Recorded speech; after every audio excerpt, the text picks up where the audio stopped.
Hi student, कैसे हैं? चलिए स्टार्ट करते हैं reflection and refraction of light. ये क्लास 10th की फिजिक्स का पहला चैप्टर है और आज हम डिस्कस करेंगे प्लेन मिरर के बारे में और स्फेरिकल मिरर के बारे में। आज हम image formation by plane mirror और image formation by spherical mirror के बारे में भी डिस्कस करेंगे। ओके बच्चों, चलिए हम सबसे पहले जानते हैं मिरर के बारे में कि मिरर क्या होता है। ओके, ऐसा सरफेस जो लाइट को क्या कर देता है, रिफ्लेक्ट कर देता है, उसे मिरर कहते हैं बच्चों। यानी that surface which can reflect the light is known as mirror. Okay, नहीं समझ में आया? आया होगा समझ में कि ऐसा सरफेस जो लाइट को रिफ्लेक्ट कर दे उसे मिरर कहते हैं। देखिए,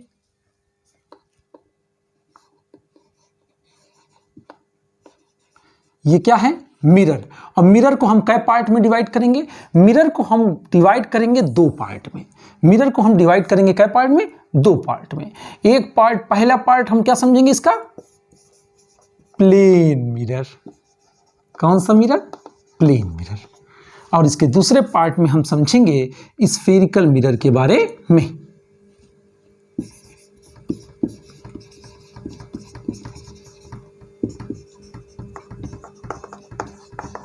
ओके, क्या होता है प्लेन मिरर? मिरर में हमको प्लेन मिरर जानना है। क्या होता है प्लेन मिरर? यार ये भाई, प्लेन मिरर के बारे में आप नहीं जानते? जरूर जानते हैं। एक प्लेन सरफेस लिए और एक तरफ से हमने इसको क्या कर दिया? पॉलिश कर दिया। तो अब ये क्या कहलाएगा? प्लेन मिरर बच्चों कहलाएगा। यानी if the reflecting surface is plane then the mirror is plane mirror. अगर रिफ्लेक्टिंग सरफेस प्लेन है तो उसे हम प्लेन मिरर कहते हैं। If the reflecting surface is curve then the mirror is spherical mirror. If the reflecting surface is curve then the mirror is spherical mirror. और if the reflecting surface is plane then the mirror is plane mirror. अरे आप सभी लोगों के घरों में plane mirror जरूर मौजूद होता है भाई, जिसमें आप सजते संवरते हैं देखकर। वो कौन सा मिरर होता है? वो प्लेन मिरर होता है। ओके, तो आप इसी प्लेन मिरर के बारे में हम डिटेल में समझेंगे बच्चों। ओके, प्लेन मिरर के बारे में डिटेल में समझेंगे। आफ्टर दैट हम समझेंगे स्फेरिकल मिरर के बारे में। ओके, चलिए अब हम आपको समझाते हैं कि क्या होता है plane mirror.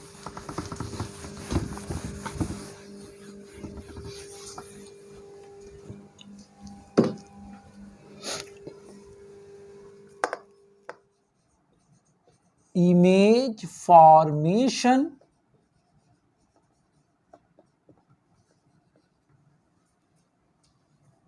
Bye a plane mirror.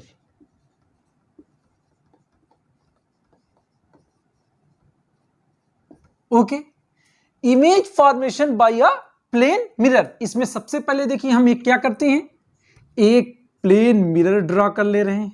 Okay, ठीक है बच्चों। अरे भाई, एक प्लेन मिरर, आप अपने घर में प्लेन मिरर देखे होंगे? नहीं देखे हैं? देखे हैं। तो जब आप आईने के सामने जाते हैं तो आईने के सामने जाने के बाद आप देखे होंगे कि आईने के अंदर आपको एक अक्षय कुमार नजर आया होगा। आईने के अंदर एक अक्षय कुमार दिखाई दे रहा होगा और एक आईने के बाहर अक्षय कुमार होगा। तो जो आईने के अंदर अक्षय कुमार है उसकी जो इमेज फॉर्म हो रही है उसको हम कहते हैं वर्चुअल इमेज फॉर्म हो रही है। कौन सी इमेज फॉर्म हो रही है? वर्चुअल। अभी देखिए आपको सारी बात समझ में आ जाएगी। मान लीजिए ये एक प्लेन मिरर, अरे हाय प्लेन मिरर, ये क्या है? प्लेन मिरर है। प्लेन मिरर से हम एक ऑब्जेक्ट, सपोज दैट एक ऑब्जेक्ट मिरर से 10 सेंटीमीटर डिस्टेंस पर प्लेस्ड है। ठीक है, तो इसकी जो इमेज फॉर्म होगी, पहले रेज जाएगी, ऐसे टकराएगी और नॉर्मली इंसिडेंट होगी, फिर उसी पाथ पर रिटर्न हो जाएगी। इसको हम पीछे पढ़ाएंगे तो ये यहां पर एग्जैक्ट 10 सेंटीमीटर पर इसकी इमेज फॉर्म होगी। अरे मान लीजिए ये कल्लू है। कौन है? कल्लू है। तो इमेज के अंदर भी एक कल्लू नजर आएगा। आएगा कि नहीं आएगा? वो नकली कल्लू होगा। बात समझ में आ रही कि नहीं आ रही है? तो यानी कहने का मतलब एक ऑब्जेक्ट है, उसकी इमेज प्लेन मिरर में फॉर्म हो रही है। वो इमेज कैसी होगी, पूरी प्रॉपर्टीज मैं आपको समझा रहा हूं। तो ये पहली प्रॉपर्टीज में ये जानिए कि कोई भी ऑब्जेक्ट मिरर से जितनी डिस्टेंस पर होता है उतनी ही डिस्टेंस पर इमेज फॉर्म होती है। ये जो ऑब्जेक्ट है, ऑब्जेक्ट को ओ से हमने शो कर दिया, इमेज को आई से हमने डिनोट कर दिया। तो ये जान लीजिए कि ये जो ओ और आई जो आपका है, बहुत जान लीजिए ये सेम डिस्टेंस पर प्लेस्ड है। यानी कहने का मतलब हम ऑब्जेक्ट को मिरर से अगर 10 सेंटीमीटर पर आपका क्या किए हैं, प्लेस किए हैं, तो इसकी इमेज भी 10 सेंटीमीटर पर ही फॉर्म होगी। यानी पहली प्रॉपर्टीज।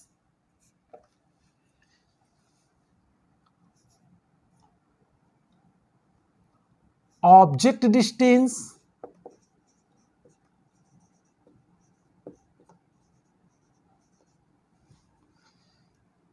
is equal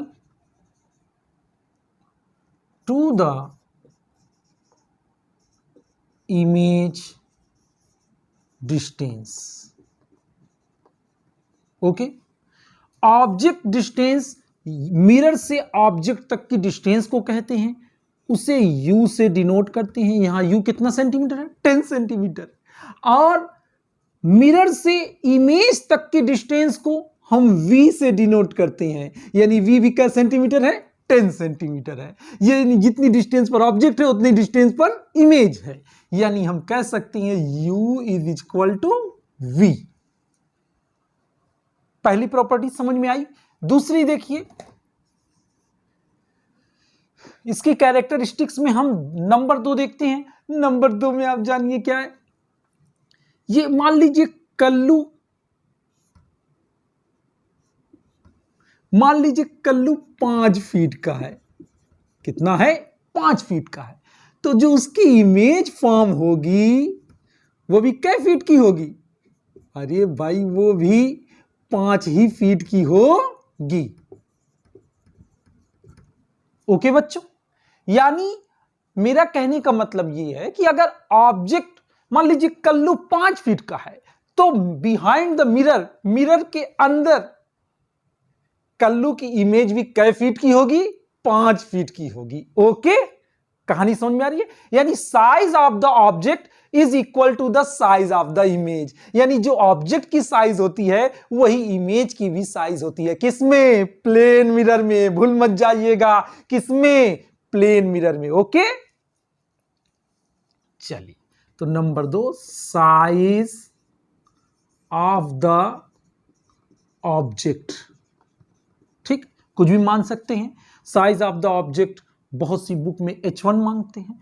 तो size of the object H1, size of the object H1 is equal to the size of the image H2।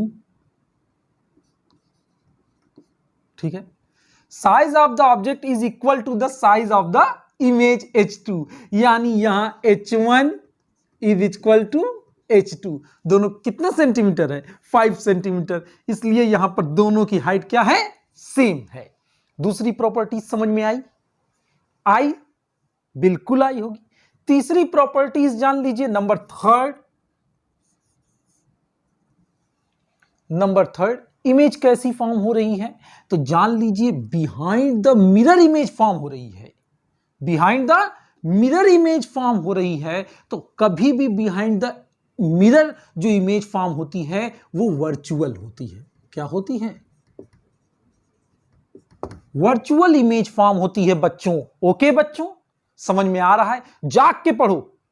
मेरा ये पूरा वीडियो आप देखिए, आप पूछने लायक ही नहीं रह जाएंगे। आपका सारा कॉन्सेप्ट क्लियर हो जाएगा बच्चों। ओके, चलिए नंबर थर्ड, हमेशा एक चीज जानिएगा, ट्रिक देखिए, ट्रिक हमेशा एक चीज है, बिहाइंड द मिरर जो भी इमेज फॉर्म होती है वो हमेशा वर्चुअल होती है। बिहाइंड द मिरर जो भी इमेज फॉर्म होती है वो हमेशा कैसी होती है, वो वर्चुअल होती है। ये माइंड में सेट कर लीजिए हमेशा के लिए। वर्चुअल इमेज और रियल इमेज ये क्या होती है, तो आप ये जान लीजिए कि जो वर्चुअल इमेज होती है उसे स्क्रीन पर ऑब्टेन नहीं किया जा सकता। Virtual image can not be obtained on A screen, but real image can be obtained on A screen. यानी रियल इमेज को स्क्रीन पर ऑब्टेन किया जा सकता है, बट वर्चुअल इमेज को स्क्रीन पर ऑब्टेन नहीं किया जा सकता। सर जी ये कौन सी बात आप कर रहे हैं कि स्क्रीन पर ऑब्टेन किया जा सकता है, स्क्रीन पर नहीं ऑब्टेन किया जा सकता। मेरा कहने का मतलब यह है बच्चों कि आप जान ली, अरे भाई आप कभी अपने दोस्तों के साथ या अपने मम्मी पापा के साथ थिएटर गए होंगे। अरे भाई हो सकता है किसी और के भी साथ आप थिएटर गए हो। तो थिएटर में जो मूवीज देखने जब आप जाते हैं तो वो मूवीज की जो इमेज दिखाई देती है वो कौन सी इमेज होती है, रियल इमेज होती है बच्चों। कौन सी इमेज होती है, रियल इमेज, क्योंकि वो स्क्रीन पर ऑब्टेन की जा सकती है। आप इतनी बड़ी स्क्रीन पर इमेज देखते हैं कि नहीं देखते हैं, वो कौन सी इमेज होती है, रियल इमेज। अरे प्रोजेक्टर से वॉल पर जो इमेज बनती है वो देखा है आपने, बिल्कुल देखा होगा। तो प्रोजेक्टर की जो इमेज होती है वो कौन सी इमेज होती है, रियल इमेज होती है बच्चों। लेकिन हमेशा ये जान लीजिए प्लेन मिरर रियल इमेज नहीं फॉर्म करता, प्लेन मिरर हमेशा वर्चुअल इमेज फॉर्म करता है। वर्चुअल इमेज का मतलब ये जान लीजिए कि मिरर के अंदर जो अक्षय कुमार नजर आ रहा है, जब आप आईने के सामने जाते हैं तो वो अक्षय कुमार नकीला अक्षय कुमार होता है। यहां पर मैंने क्या बताया, मान लीजिए यहां पर ये कल्लू है, इसकी इमेज मिरर के अंदर फॉर्म हो रही है, तो वो कौन सी इमेज फॉर्म हो रही है, वर्चुअल इमेज फॉर्म हो रही है, वो नकीला कल्लू है। समझ में आ रही बात। ये कल्लू गया मार्केट तो वो कल्लू भी मिरर में से गायब। समझ में आ रही बात। इसलिए ये कौन सी इमेज फॉर्म होती है, इसे हम कहते हैं वर्चुअल इमेज। ओके, तो तीसरी कंडीशन, तीसरी जो आपकी इसकी प्रॉपर्टीज है, इमेज कैसी फॉर्म होती है प्लेन मिरर में, वर्चुअल इमेज फॉर्म होती है। ओके बच्चों, नंबर फोर्थ जान लीजिए इमेज कैसी फॉर्म होती है, इरेक्ट इमेज फॉर्म होती है। कैसी इमेज, इरेक्ट इमेज। इरेक्ट को हम अपराइट भी कहते हैं, ठीक। इरेक्ट या अपराइट इमेज फॉर्म होती है, यानी सीधी इमेज फॉर्म होती है। सीधी इमेज का मतलब देख लीजिए ऑब्जेक्ट की जो आपका डायरेक्शन ऊपर की तरफ है, यानी ये मान लीजिए जो ऑब्जेक्ट है इसका हेड यहां पर है, टेल यहां पर है, तो जो इमेज फॉर्म हो रही है उसका भी हेड यहां पर है और टेल यहां पर है। अरे भाई हम आईने में अपना चेहरा देखते हैं तो सर सर की जगह पर होता है, नाक नाक की जगह पर होती है, गर्दन गर्दन की जगह पर होती है। क्यों, क्योंकि ये इमेज कैसी फॉर्म होती है, सीधी इमेज फॉर्म होती है, इरेक्ट इमेज फॉर्म होती है, इसी को कहते हैं। ओके, और इरेक्ट इमेज फॉर्म हो रही है, ऐसा थोड़े होता है कि सर नीचे पैर ऊपर, ऐसा होगा कानकेव में होगा। कहां पर होगा, कानकेव में। ये प्लेन मिरर है। ओके बच्चों, प्लेन मिरर में हमेशा इरेक्ट इमेज फॉर्म होती है। एक ट्रिक और जान लीजिए, एक ट्रिक और जानिए एकदम बढ़िया से। अगर इमेज वर्चुअल है तो वो इरेक्ट होगी ही होगी। वर्चुअल और इरेक्ट हमेशा एक दूसरे के साथ रहते हैं, ये जन्म जन्म का साथ है इनका। समझ में बात आ रही है। अगर वर्चुअल है तो वो इमेज इरेक्ट होगी ही होगी 100% बच्चों। ये सारी चीजें जो मैं बता रहा हूं एकदम माइंड में सेट कर लीजिए। ओके, तो इमेज कैसी फॉर्म हो रही है, इरेक्ट इमेज फॉर्म हो रही है। नंबर फिफ्थ है इमेज कैसी फॉर्म हो रही है। नंबर फिफ्थ में प्लेन मिरर में लिटरली इन्वर्टेड इमेज फॉर्म होती है। लिटरली इन्वर्टेड इमेज फॉर्म होती है किसमें, प्लेन मिरर में बच्चों। ओके, ये लिटरली इन्वर्टेड क्या है सर? लिटरली इन्वर्टेड का मतलब देखिए, अगर मिरर के सामने आप बी इस तरीके से लिखते हैं तो मिरर के अंदर बिहाइंड द मिरर बी इस तरीके से नजर आता है। ओके, बी की इमेज इस तरीके की नजर आती है, लिख के देख लीजिएगा आप। ओके, ए अगर लिखेंगे तो ए वैसा ही नजर आएगा क्योंकि ए सिमेट्रिक होता है, यानी ये भी चेंज होता है लेकिन चेंज होने के बाद भी आपको ए ही नजर आएगा। यहां लेफ्ट राइट रिवर्सल होता है, कहने का मतलब यहां पर बच्चों जो लेफ्ट है वो राइट में चला जाता है, जो राइट है वो लेफ्ट में चला जाता है। अरे भाई, आप जब मिरर में देखते होंगे तो सपोज दैट मान लीजिए केएल राहुल खेल रहा है, ठीक है, आप उसको मिरर में देख रहे हैं, केएल राहुल खेल रहा है, तो आपको मिरर में ऐसा लगेगा कि ऋषभ पंत खेल रहा है। कौन खेल रहा है? ऋषभ पंत। बॉयज मेरी ये बात समझ रहे होंगे, पता नहीं गर्ल्स ये बात समझी होगी कि नहीं। यानी कहने का मतलब ये है, सारे स्टूडेंट समझे, कहने का मतलब ये है कि जो लेफ्ट हैंड है मिरर में वो राइट हैंड नजर आता है, और जो राइट हैंड है वो मिरर में लेफ्ट हैंड नजर आता है। लेफ्ट और राइट जो होता है वो आपका क्या हो जाता है? लेफ्ट राइट रिवर्सल हो जाता है बच्चों इसमें, यानी लेफ्ट राइट की जगह चला जाता है और राइट लेफ्ट की जगह पर। ओके, इसी को कहते हैं लेटरली इन्वर्टेड। ओके, अरे आपने एम्बुलेंस देखा होगा, जो एम्बुलेंस व्हीकल पर जो आपका व्हीकल होती है एम्बुलेंस जो लिखा हुआ आपने देखा होगा, कैसा लिखा होता है? वो लेटरली इन्वर्टेड फॉर्म में लिखा होता है बच्चों। जो एम्बुलेंस लिखा होता है वो लिटरली इन्वर्टेड फॉर्म में लिखा होता है। क्यों लिखा होता है सर जी? इसलिए लिखा होता है क्योंकि हमेशा आप बच्चों बहुत एकदम ध्यान से समझिए, क्योंकि जो आगे व्हीकल वाला होता है वो अपने रियर व्यू गिलास में, रियर व्यू गिलास का मतलब जो अपने साइड गिलास होता है जिसमें मिरर देखता है, जिसमें ड्राइवर देखता है पीछे की चीजें, तो जब उस साइड गिलास में ड्राइवर देखता है तो जो लिटरली इन्वर्टेड इमेज जो है, जो लिखा होता है वो उस ग्लास में एकदम सीधा नजर आता है बच्चों। ओके, जो साइड ग्लास ड्राइवर का है उसमें अगर ड्राइवर देखता है पीछे से एम्बुलेंस आ रही होती है तो उस मिरर में एकदम सीधा नजर आता है बच्चों एम्बुलेंस। ओके, क्योंकि वो लिटरली इन्वर्टेड इमेज पहले से ही उस लिटरली इन्वर्टेड फॉर्म में लिखा होता है, और वो जब मिरर उसको आपका लिटरली इन्वर्टेड करता है तो वो उसमें सीधा नजर आता है। ओके, यानी ये पूरी की पूरी कहानी आप समझ गए होंगे बच्चों। ठीक है, पास करके नोट कर लीजिए, ये 5 प्रॉपर्टीज है। एक बार मैं आपको और बता दे रहा हूं कि प्लेन मिरर में जो ऑब्जेक्ट डिस्टेंस होती है वो इमेज डिस्टेंस के इक्वल होती है। प्लेन मिरर में जो साइज ऑफ द ऑब्जेक्ट होता है वो साइज ऑफ द इमेज के इक्वल होता है। नंबर 3, इमेज हमेशा वर्चुअल फॉर्म होती है, और अगर इमेज वर्चुअल फॉर्म हो रही है तो वो इरेक्ट भी होगी। और नंबर 5, हमेशा plane mirror laterally inverted image form करता है बच्चों। ओके बच्चों, ये 5 चीजें हैं। आपका माइंड कुछ भी आपका ओपन जरूर हुआ होगा, ये चीजें समझ में आपको जरूर आई होंगी। ओके बच्चों, ठीक है, कोई दिक्कत नहीं। बहुत से बच्चे भाई ऐसा होगा कि जो आपका क्या करते होंगे, एक बार में मेरी पूरी बात समझ जा रहे होंगे, बट बहुत से वीक बच्चे होंगे जो 2 से 3 बार टाइम लेते होंगे। इसलिए मैंने थोड़ा सा इस वीडियो को थोड़ा सा आपका क्या स्लो बनाया है। जिनको ऐसा लगेगा कि वीडियो स्लो है तो वो आपका क्या कर देंगे, वो थोड़ी सी स्पीड ला देंगे वीडियो में और स्पीड बढ़ाकर वीडियो को देख लेंगे। ओके बच्चों, ठीक है, चलिए पास करके नोट कर लीजिए, मैं आगे बढ़ूं।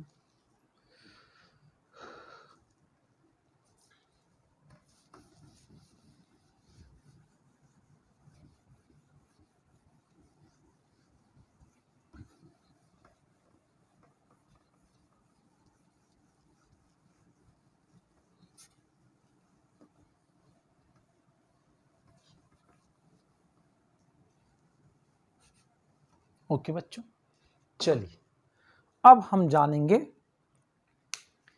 स्फेरिकल मिरर के बारे में। ओके बच्चों, स्फेरिकल मिरर जान लीजिए।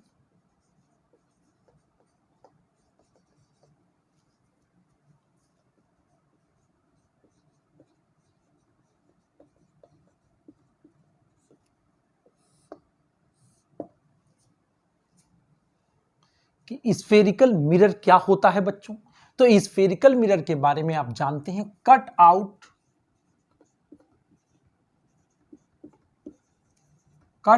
Of the reflecting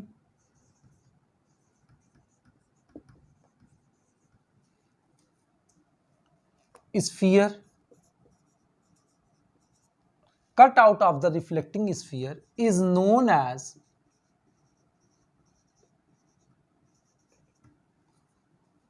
spherical mirror।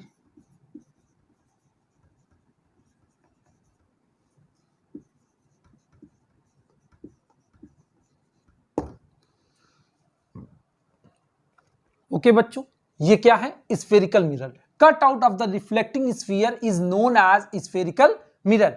मैं 12 बार ये डिफिनेशन पढ़ूं, आपको कुछ नहीं समझ में आएगा जब तक मैं समझाऊंगा नहीं। देखिए बच्चों, तो ये जो आपका रिफ्लेक्टिंग स्फीयर है, ये क्या है ये जानिए। स्फेरिकल मिरर को समझने का मतलब ये जान लीजिए, स्फेरिकल मिरर, जो स्फेरिकल मिरर होता है बच्चों, वो स्फीयर का एक पार्ट होता है। ठीक है, कोई बात नहीं, थोड़ा इधर उधर हो ही जाएगा। स्फीयर का एक पार्ट, ये एक स्फीयर है सपोज दैट, ओके। और इस स्फीयर का cut out of the reflecting sphere, यानी स्फीयर को 80% निकाल के क्या कर दीजिए, कट आउट, यानी काट कर निकाल दीजिए। काट कर क्या कर दीजिए, निकाल दीजिए। ये 20% पार्ट बचा, 20% पार्ट बचा, इसको किसी एक तरफ से पॉलिश कर दीजिए। इसको किसी एक तरफ से क्या कर दीजिए, पॉलिश कर दीजिए। तो ये क्या कहलाएगा, स्फेरिकल मिरर कहलाएगा। अरे भाई, जब तक पॉलिश नहीं होगी तब तक वो मिरर नहीं कहलाएगा। यानी कहने का मतलब ये जान लीजिए, स्फेरिकल मिरर एक स्फीयर का क्या होता है, पार्ट होता है। स्फेरिकल मिरर एक स्फीयर का पार्ट होता है, जिसके एक तरफ क्या की हुई होती है, पॉलिश की हुई होती है। अब पॉलिश हम दो तरीके से कर सकते हैं बच्चों, एक आउटसाइड से और एक इसके आउटर साइड पर और एक इसके इनर साइड पर, इनर सरफेस पर पॉलिश कर सकते हैं। ठीक है, दो तरफ से हम पॉलिश कर सकते हैं, इसीलिए स्फेरिकल मिरर दो टाइप का होता है बच्चों। ओके, ठीक है। तो ये स्फेरिकल मिरर है। और स्फेरिकल मिरर क्या टाइप का होता है, देखिए एक मान लीजिए इधर, हम इधर भी ले लेते हैं।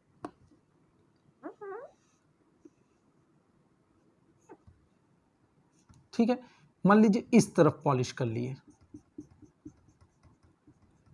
ठीक है, तो ये जो इस तरफ से पॉलिश कर लिए, तो ये इस तरफ का जो ये वाला पार्ट दिखाई दे रहा होगा, ये कौन सा मिरर कहलाएगा, ये देखिए, ये भी एक मिरर है और ये भी एक मिरर है। और ये दोनों क्या हैं, एक स्फीयर का ही तो पार्ट है। ये दोनों किसका पार्ट है, स्फीयर का ही पार्ट है। इसको हम कहते हैं कॉनकेव। क्या कहते हैं, कॉनकेव। और इसको कहते हैं हम कॉन्वेक्स। ओके, बात समझ में आ रही बात। यानी जो स्फेरिकल मिरर होता है वो दो टाइप का होता है। Spherical mirror is two type, convex mirror और कॉनकेव मिरर। ओके बच्चों, ठीक है, समझ में आ रही है ये बात। ठीक है, अब इसको दोनों को अच्छे तरीके से समझना है, तो आप ये चीज समझिए भाई, कॉनकेव मिरर, जो आपका कॉनकेव मिरर दिख रहा है, इसको समझिए।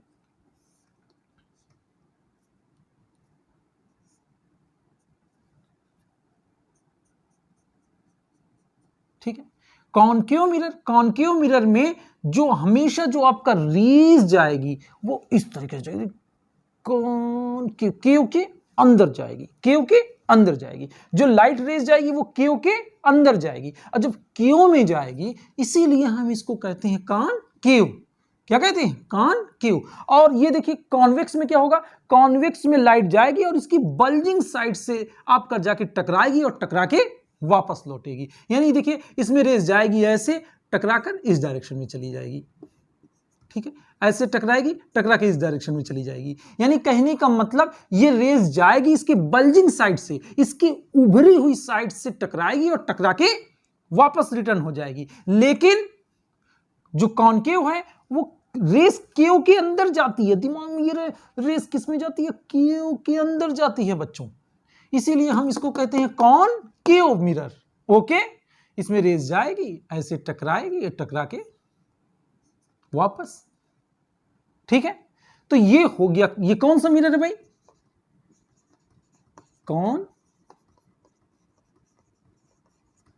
ये कॉनकेव मिरर हो गया और ये कॉन्वेक्स मिरर हो गया।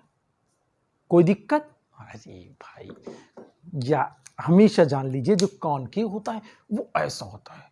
कॉनकेव यानी आपका कॉनकेव इस तरीके से होता है। ये आपका कॉनकेव साइड है और ये बल्जिंग साइड है। तो ये जो कॉनकेव साइड है, लाइट रेज जाएगी ऐसे, आपका जाके इंसिडेंट होगी, इंसिडेंट होकर रिफ्लेक्ट हो जाएगी, वापस चली आएगी। समझ में आ रही बात?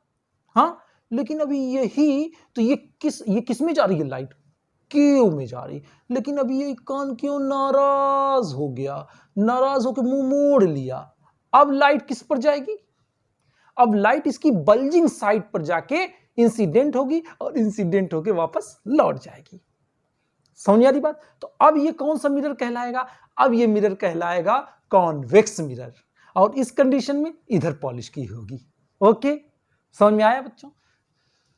देख लीजिए, ये है आपका, आप लोगों के घरों में स्पून होगा। जो स्पून होता है, स्पून सब लोग जरूर घर पर देखिएगा। जब आप स्पून में ऐसे जाकर अपना फेस देखिएगा तो आपका फेस इन्वर्टेड नजर आएगा, उल्टा नजर आएगा। सर नीचे की तरफ अच्छा देखिएगा तो सर में ये जो आपका चिन ऊपर होगा, हेड नीचे होगा।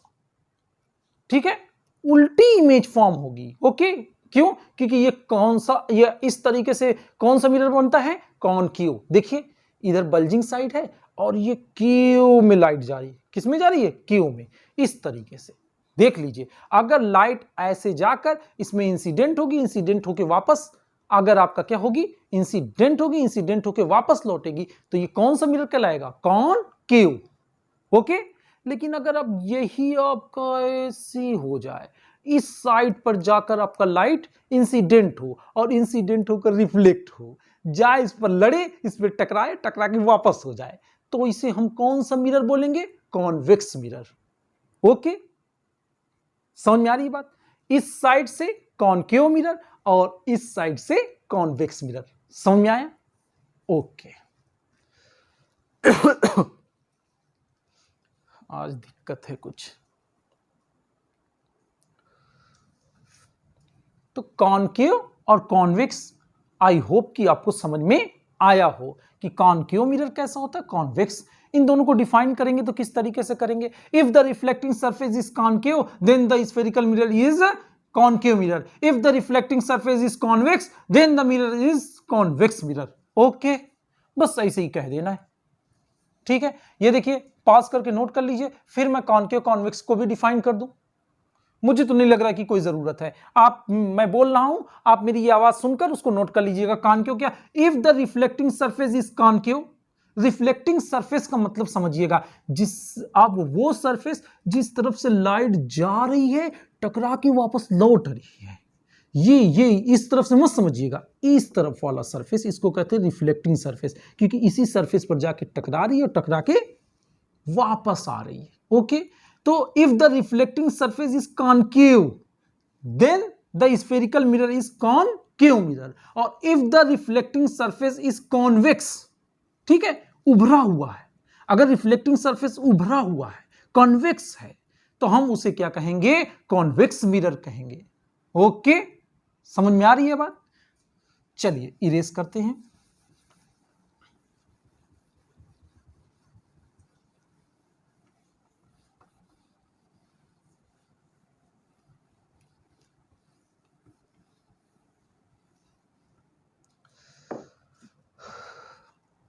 ठीक, कॉनकेव कॉन्वेक्स समझ गए। अब मैं आपको समझाऊंगा कुछ parameters. Okay, parameters of spherical mirror. इसमें हम जानेंगे सेंटर ऑफ कर्वेचर के बारे में, इसमें हम जानेंगे पोल के बारे में, रेडियस ऑफ कर्वेचर के बारे में, इसमें हम अपर्चर जानेंगे क्या होता है, इसमें हम प्रिंसिपल एक्सिस जानेंगे, और इसमें हम एज वेल एज जानेंगे प्रिंसिपल फोकस, जिसे हम फोकल पॉइंट भी बोलते हैं। ओके बच्चों, ये हम जानेंगे पैरामीटर्स में। चलिए इसको भी जान लेते हैं। Parameters of spherical mirror.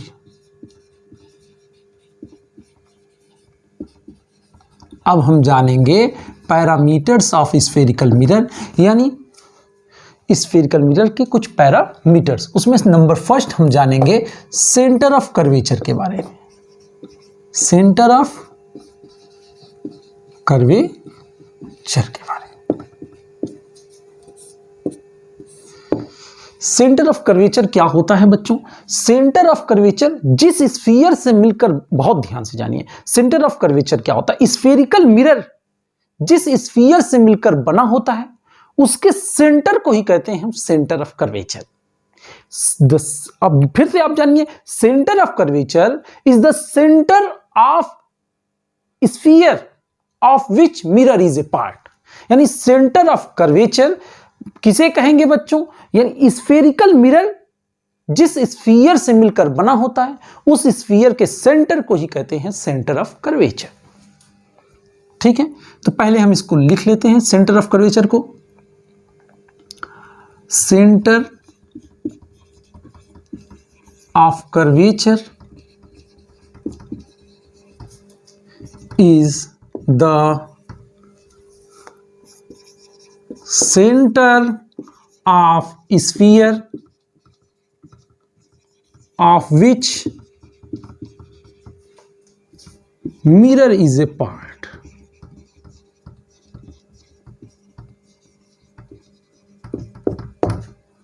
Okay, centre of curvature is the centre of sphere of which mirror is a part. यानी स्फेरिकल मिरर जिस स्फीयर से मिलकर बना होता है उसके सेंटर को ही कहते हैं सेंटर ऑफ कर्वेचर। देख लीजिए, यानी सेंटर ऑफ कर्वेचर किसे कहेंगे? ये आपका है स्फेरिकल मिरर, और ये आपको, ये एक हम क्या है? Spherical mirror. और ये स्फेरिकल मिरर किसी स्फीयर से तो ही मिलकर बना होगा, किसी स्फीयर से मिलकर नहीं बना होगा। उस स्फीयर के सेंटर को ही हम कहते हैं सेंटर ऑफ कर्वेचर। उस स्फीयर के सेंटर को ही हम कहते हैं सेंटर ऑफ कर्वेचर। ओके, तो इसे सी से डिनोट करते हैं। किससे डिनोट करते हैं बच्चों? सी से डिनोट करते हैं। ओके, समझ में आया? अब सेंटर ऑफ कर्वेचर के बाद हम जान लेते हैं radius of curvature.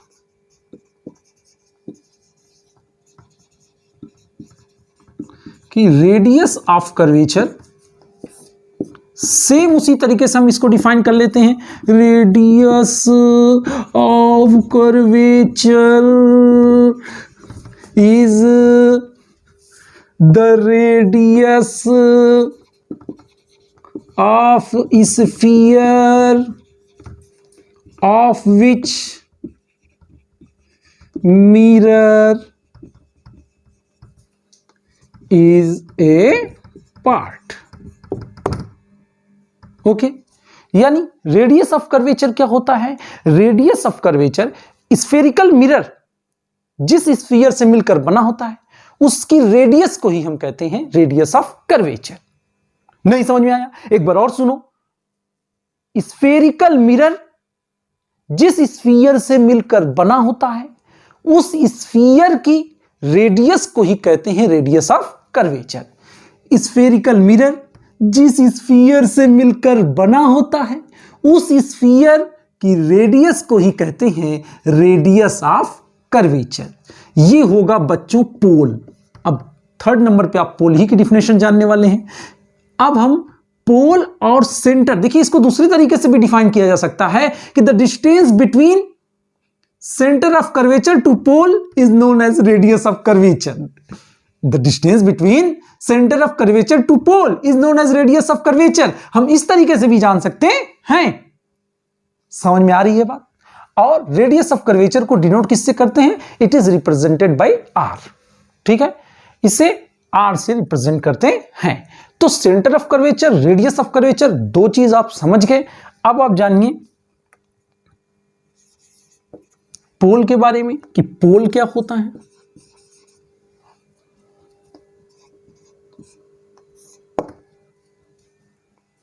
What is pole?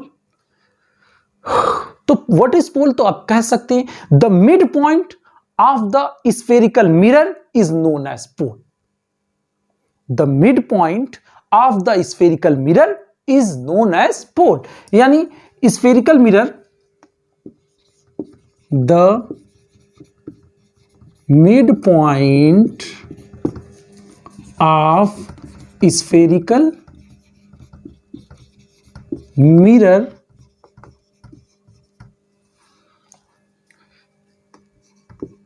is known as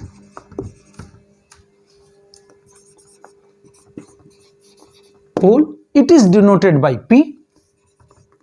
It is denoted by P. Okay बच्चों, समझ में आ रही है बात। अब यहां पर जान लीजिए कि ये देखिए, ये आपका क्या है, रेडियस ऑफ, ये रेडियस ऑफ, यहां से ये आपका क्या है, सेंटर ऑफ कर्वेचर है। यहां से लेके यहां तक की जो डिस्टेंस होगी वो रेडियस ऑफ कर्वेचर होगी। और ये जो स्फेरिकल मिरर नजर आ रहा है, इस स्फेरिकल मिरर के सेंटर को ही हम कहते हैं पोल। बट आपको मैंने बताया मिड पॉइंट करके, तो किसी भी तरीके से आप कह सकते हैं, the mid point, the centre, the middle point, किसी भी तरीके से आप उसको, तो लिखने के ऊपर है, उस पर बहस नहीं। तो the mid point of the spherical mirror is known as pole. Okay, ये मिड पॉइंट है। चलिए यहां से आपको समझा देते हैं। ये स्पून आप देख रहे हैं, इस स्पून का ये क्या है, इस स्पून का ये मिड पॉइंट है। ओके बच्चों, इस स्पून का ये मिड पॉइंट है। और इधर से अगर आप देखेंगे ऐसे उलटकर, तो ये यहां पर, ये इसका क्या कहलाएगा, मिड पॉइंट। आपको दिखाई दे रहा होगा बच्चों। ओके, चलिए, तो वो मिड पॉइंट जो होगा उसी को हम कहेंगे पोल। जो मैंने आपको दिखाया वो मिड पॉइंट है, उसी को हम क्या कहते हैं, पोल कहते हैं।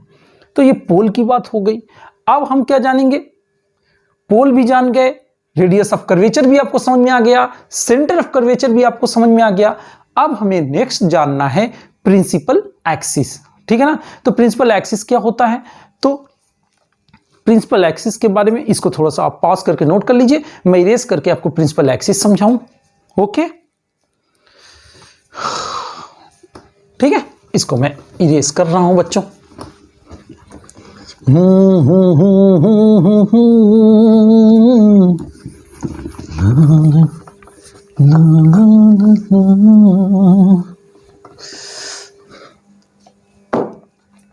ठीक है, हमें जानना क्या है, principal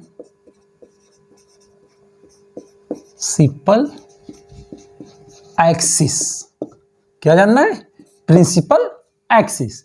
the line joining, the line joining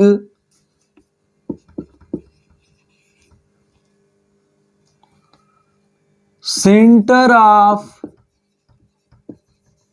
curvature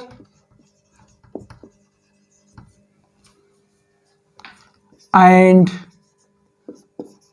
the pole of spherical mirror. The line joining center of curvature and the pole of spherical mirror is known as principal axis.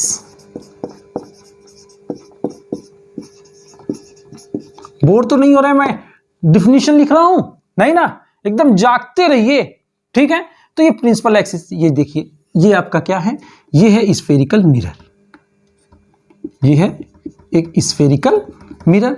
इस स्फेरिकल मिरर का ये जो आपका होगा, इसका centre होगा mid point, जिसे हम पोल कहेंगे। ओके बच्चों, और पोल से यहां पर क्या होगा, इसका सेंटर ऑफ कर्वेचर होगा। तो सेंटर ऑफ कर्वेचर और पोल से मिलाती हुई जो लाइन गुजरेगी उसी को हम कहते हैं प्रिंसिपल एक्सिस। ओके बच्चों, ये हो गया सी, यानी जो सेंटर ऑफ कर्वेचर और पोल को मिलाती हुई लाइन जाती है उसे हम कहते हैं प्रिंसिपल एक्सिस। ओके, अब यहीं पर थोड़ा छोटा सा है अपर्चर, अपर्चर को भी समझ लीजिए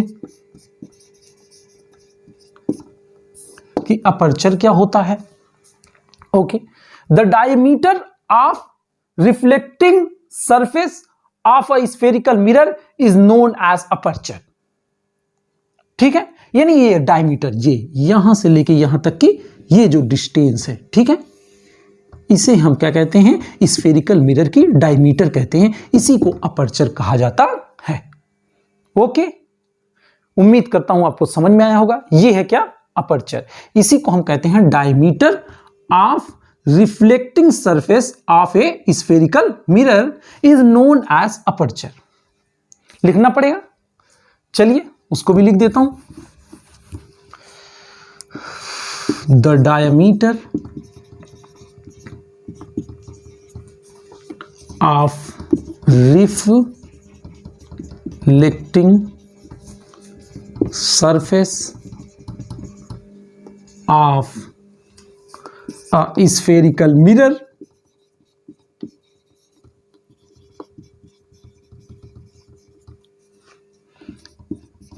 is known as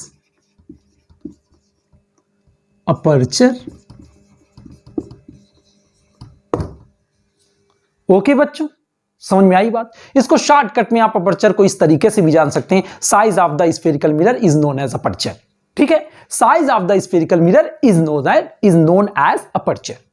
आप इसको इस तरीके से भी समझ सकते हैं, कोई दिक्कत नहीं ना। चलिए इसके आगे अभी हमको जानना है फोकल लेंथ और प्रिंसिपल फोकस, इसको हम अपने नेक्स्ट वीडियो में देखेंगे।